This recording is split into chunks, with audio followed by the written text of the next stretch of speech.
No matter how hard you try, sometimes things will inevitably fall through the cracks. That's life. If we had the recipe for a perfect routine, we'd basically be robotic. Being human means not only making mistakes, but also experiencing setbacks. It's how we respond to these challenges that makes us stronger individuals. So sometimes you'll have the perfect schedule and routine. You even consistently hold yourself accountable and follow things to a T. But things will still fall through the cracks. And in these situations, if your intentions are right, it's time to move past the setbacks and persist in your good habits.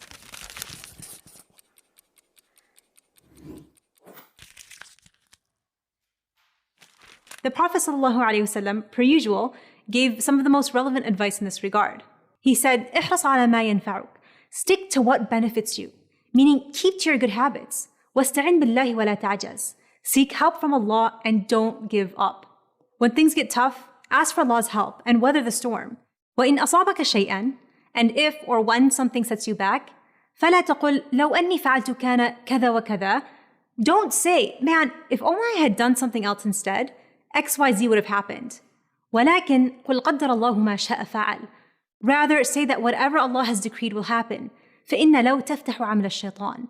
Because لو, if only, opens a door to the deeds of shaitan. The reality is, things will afflict you.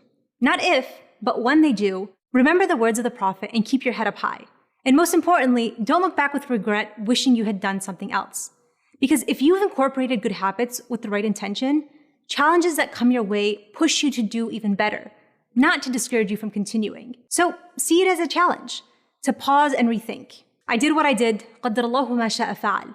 Is there anything I can do next time around to prepare me better? And over time, you'll naturally experience some of the most common setbacks. And as a result, you'll get used to having backup routines ready. Think of it as your backlog. You're just getting your extra equipment ready and in place for the next time things don't go as planned.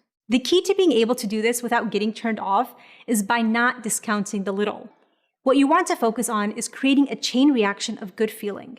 What happens when you face a setback, say you didn't have time to get one of your main tasks done for the day because, for example, you got sick or had to run a last-minute errand, what happens is that you've disrupted that chain of feeling accomplished.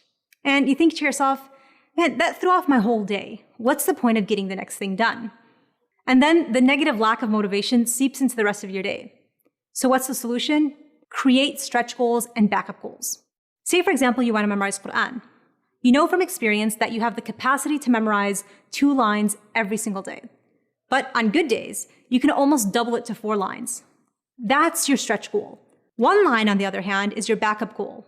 You know that even on your most exhausting days, memorizing 1 line of Quran is manageable. In fact, for your standards, it's easy. Plan your day, every day, to meet that 2-line standard. Days you're feeling great, bump it up to 4 lines because you can, and because you know it will produce an even greater sense of reward. And for those days that you don't feel so hot, things come up, life happens, fall back on your easy, manageable goal of just 1 line a day. Because what will happen is that rather than not meeting your goal at all, you've prepared a backlog of what to do when things get tough, still manage to check the task off your list, and most importantly, trigger a sense of accomplishment. And just like that, when faced with a setback, you've managed to reroute your day and still achieve your goals. Rather than let it hold you back and ruin the rest of your day, you've confronted a challenge and responded in a prophetic manner. You persisted, relied on God, and came out a stronger person on the other side.